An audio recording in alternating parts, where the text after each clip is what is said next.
বিগতবারের তুলনায় এবার অনেক দর্শক মাঠে এবং খেলা খুবই দর্শকরা খুব উপভোগ করতেছে এবং এবারে খেলার আয়োজনটা একটু ভিন্নধর্মী হয়েছে।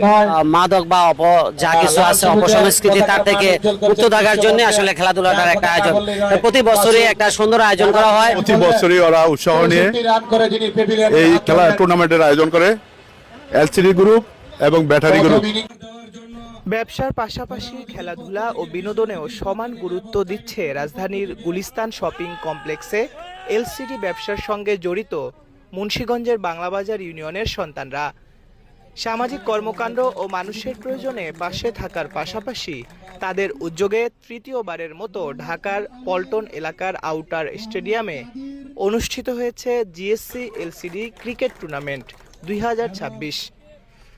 গত বছরের নভেম্বর মাসে শুরু হওয়া এই টুর্নামেন্টে গুলিস্তান শপিং কমপ্লেক্সের মোট 10টি দল অংশ নেয়। উৎসব মুখর পরিবেশে আয়োজিত এই টুর্নামেন্টের ফাইনাল ম্যাচ শুরু হয় মঙ্গলবার সকাল 10:30টায়। ফাইনালে মুখোমুখি হয় স্টার ওয়ারিয়র ও ইয়াং স্টার দল।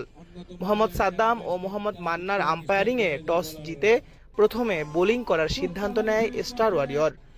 পরে ব্যাটিংয়ে নেমে নির্ধারিত 14 ওভারে ইয়াং স্টার দল সংগ্রহ করে 164 রান। জয়ের লক্ষ্যে ব্যাট করতে নেমে স্টার ওয়ারিয়র দল 128 রান সংগ্রহ করে পরাজিত হয়। ফলে চ্যাম্পিয়নের শিরোপা জিতে নেয় ইয়াং স্টার।